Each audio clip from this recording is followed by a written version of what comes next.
বাইতুল আতিক বলা হয় এই জন্য যে এই কাবা আজ পর্যন্ত কোনো কাফের জয় করতে পারে নাই। সুবহানাল্লাহ বলবেন। কোনো কাফের পারবেও না জয় করতে। আমরা জানি সেই ইয়ামিনের গভর্নর আব্রাহা এই কাবাকে ধ্বংস করতে এসেছিল, ধ্বংস করতে পেরেছে কি পারে না। আল্লাহ তাআলা হেফাজত করেছে। এই জন্য কোনো কাফের এই কাবাকে জয় করতে পারবে না। এটার নাম বাইতুল আতিক। ইব্রাহিম আলাইহিস সালাম যার নিদর্শন এখানে জড়িয়ে আছে। আল্লাহ তাআলা বাইতুল আতিক নাম দিয়েছেন কোরআনে।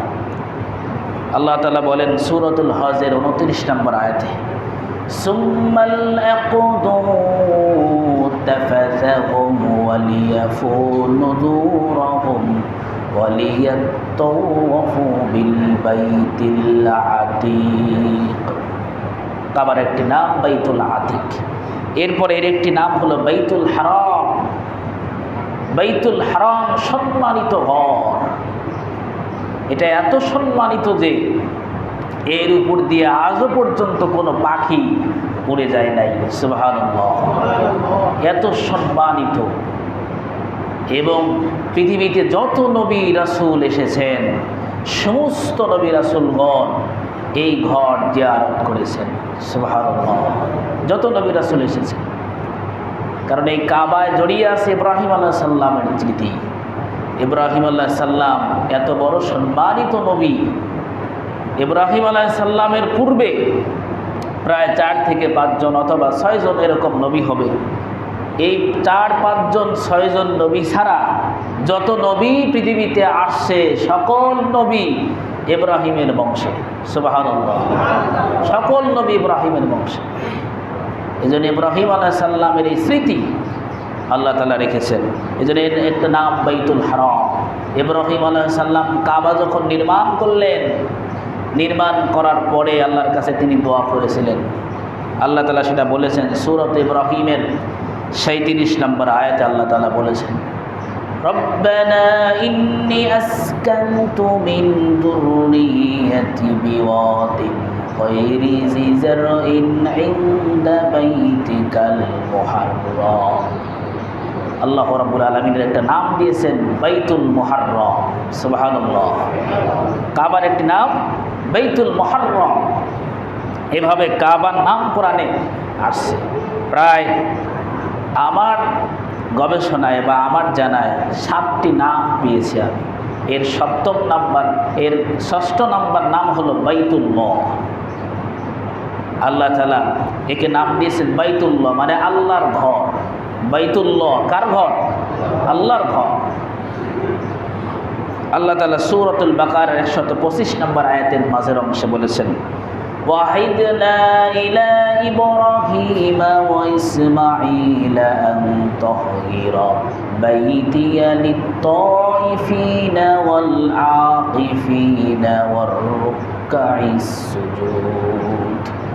আল্লাহ রাব্বুল আলামিন বলেন, ও ইব্রাহিম, তুমি এবং তোমার পুত্র ইসমাঈল এই ঘর নির্মাণ করো। কার ঘর? বাইতিয়া, আমার ঘর। বাইতুল্লাহ আমার ঘর নির্মাণ করো এবং আনতাহহিরা, এটাকে পবিত্র করো, এটাকে পবিত্র করো, এটাকে পরিষ্কার করো। লিত-তাইফিন, তাদের জন্য যারা এটাকে তওয়াফ করবে। ওয়াল আকিফিন, এবং যারা এখানে ইতিকাফ করবে। ওর রুকআইস সুজুদ, যারা এখানে রুকু করবে, সিজদা করবে। সুবহানাল্লাহ। ইব্রাহিম আলাইহিস সালাম কাবা নির্মাণ করলেন। এরপরে আল্লাহ কি বললেন? আনতাহহিরা, আমার এই ঘর পবিত্র করো, ঝাড়ু দাও, মুছো এবং এটাকে পরিষ্কার করো। এজন্য ইব্রাহিম আলাইহিস সালাম মর্যাদাপূর্ণ একজন নবী। তার মতো সম্মানিত নবী, যেই নবীর বংশে সকল নবী রাসূলগণ এসেছেন, সেই নবী কাবা ঘর নির্মাণ করে, কাবা পরিষ্কার করে, ঝাড়ু দেয়। আর আমরা মনে করি যে আল্লাহর ঘর মসজিদ, এটা ঝাড়ু দেওয়ার দায়িত্ব শুধু মুয়াজ্জিম সাহেব, ঠিকই না? আমরা এটা মনে করি যে খাদেম সাহেব অথবা মুয়াজ্জিম সাহেব যে দায়িত্বে আছে তারা এই মসজিদগুলো পরিষ্কার করবে। কিন্তু মসজিদ পরিষ্কার করা সকল ইমানদারের দায়িত্ব, ঠিকই না? মসজিদ পরিষ্কার করা ইমানি দায়িত্ব। কারণ মসজিদ বাইতুল্লাহ, পৃথিবীর সকল মসজিদগুলো বাইতুল্লাহর অন্তর্ভুক্ত। সুবহানাল্লাহ। এজন্য মসজিদ পরিষ্কার করা, ইব্রাহিম আলাইহিস সালাম মসজিদ নির্মাণ করে আল্লাহর কাছে দোয়া করেছিলেন, যেই আয়াত আমরা পড়লাম, রব্বানা ইন্নী আসকানতু মিন যুররিয়্যাতি। এর থেকে শিক্ষা হলো, যদি আপনার দোয়া কবুল না হয়, অনেক দোয়া করছেন, সংসারে ঝামেলা, বিপদ মুসিবত, মনের আশা পূর্ণ হয় না, এরকম আছে কি না? মনের আশা পূর্ণ হয় না। ইব্রাহিম আলাইহিস সালামের শিক্ষা, মসজিদ ঝাড়ু দাও, এরপরে আল্লাহর কাছে দোয়া করো, আল্লাহ কবুল করো। সুবহানাল্লাহ। এই জন্য মসজিদে ময়লা দেখলে মুয়াজ্জিন সাহেবের উপরে খেপা, এখানে ময়লা কেন? আপনি কত বড় সম্মানিত মানুষ, ইব্রাহিম আলাইহিস সালামের চেয়ে আপনি বড় সম্মানিত, যে আপনি মসজিদে ময়লা দেখে মুয়াজ্জিন সাহেবের উপর রাগ ভাগ করছেন, আপনি জারি দিচ্ছেন, অথচ আপনি নিজেই তো এটাকে পরিষ্কার করতে পারেন, ঠিক কিনা? এই জন্য যারা ইমানদার তারা মসজিদকে ভালোবাসবে। আল্লাহ তাআলা এটাকে নাম দিলেন বাইতুল্লাহ, এবং কাবার সর্বশেষ যেটা নাম কিবলা, অর্থাৎ পৃথিবীর সমস্ত মুসলমানদের কিবলা হলো কাবা। আল্লাহ রাব্বুল আলামিন যখন মানুষ সৃষ্টি করেন নাই, ফেরেশতা এবং জিনদেরকে সৃষ্টি করেছেন।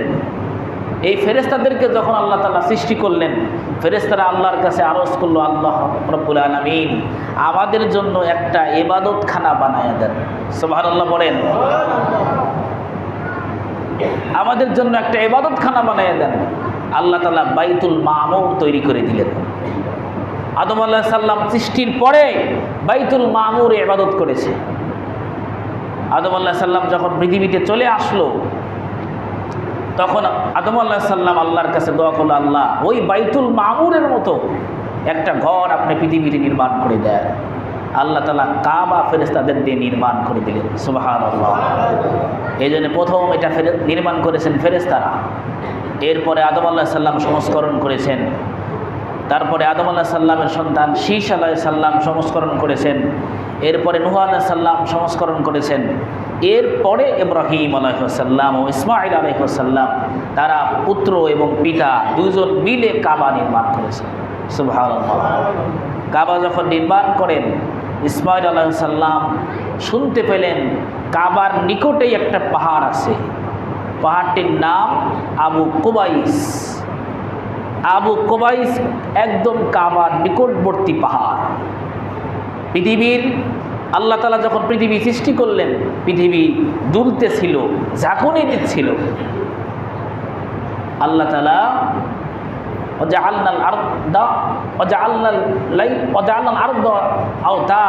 আল্লাহ তাআলা আওতাদ সৃষ্টি করলেন, জিবাল আওতাদা, অর্থাৎ আল্লাহ তাআলা পাহাড়কে আওতাদ হিসাবে সৃষ্টি করলেন, এটাকে পেরেক হিসাবে সৃষ্টি করলেন। সুবহানাল্লাহ। জমিন যখন কাঁপতেছিল, আল্লাহ তাআলা পাহাড় সৃষ্টি করলেন আওতাদ, পেরেক স্বরূপ। এরপরে সর্বপ্রথম যে পাহাড়টা আল্লাহ সৃষ্টি করেছিলেন, এটা হলো আবু কুবাইস। সুবহানাল্লাহ। ইসমাঈল আলাইহিস সালাম যখন কাবা নির্মাণ করলেন, নির্মাণ করতেছেন, এমতো অবস্থায় এই আবু কুবাইস পাহাড় থেকে আওয়াজ আসলো, ও ইসমাঈল, কাবা নির্মাণ হয়ে যাচ্ছে, আমার মধ্যে একটা পাথর আছে, এই পাথর আদম আলাইহিস সালাম আমার কাছে দিয়েছিল, যেটা আদম আলাইহিস সালাম কাবাতে লাগিয়েছিল, কিন্তু নূহ আলাইহিস সালামের প্লাবনের সময় এই পাথর ধ্বংস হয়ে যাবে, নিঃশেষ হয়ে যাবে, এই জন্যে এটা আমি সংরক্ষণ করেছি। সুবহানাল্লাহ বলবেন না? আবু কুবাইস পাহাড় থেকে আওয়াজ আসলো, সেই পাথর যেটা বর্তমান হাজরে আসওয়াদ। সুবহানাল্লাহ। আল্লাহ রাসূল বলেছেন, নাজালাল হাজর আসওয়াদ মিনাল লাবা মিনাল জান্নাহ, জান্নাতের একটি পাথর, ওহু আসাদ্দু বাইদান মিনাল লাবান। হাজরে আসওয়াদ একটা জান্নাতি পাথর। আল্লাহ রাসূল বলেছেন, ওহু আসাদ্দু বাইদান মিনাল লাবান, এটা দুধের চেয়েও সাদা ছিল। কিন্তু ফাসাওয়াদাতুহু খতায়া বানি আদম, কিন্তু বানি আদমের আদম সন্তানদের গুনাহের কারণে, পাপের কারণে এটা কালো হয়ে গেছে। হাজরে আসওয়াদ একটি নিদর্শন। এজন্য আল্লাহ রাব্বুল আলামিন কাবাকে আমাদের জন্য নিদর্শন বানিয়ে দিয়েছেন। এবং আমাদের জন্য সম্মানিত করেছেন। কাবা মক্কা নগরীতে আছে, এই জন্য মক্কা নগরী বালাদুল আমিন বলেছেন আল্লাহ, কাবার সম্মানের কারণে। কাবার কারণে মক্কা নগরী নিরাপদ হয়ে গেছে। যদি মক্কা ছাড়া অন্য কোথাও কাবা হতো, সেই নগরীকেও নিরাপদ করে দিতেন কে? আল্লাহ। সেই নগরীও নিরাপদ হয়ে যেত।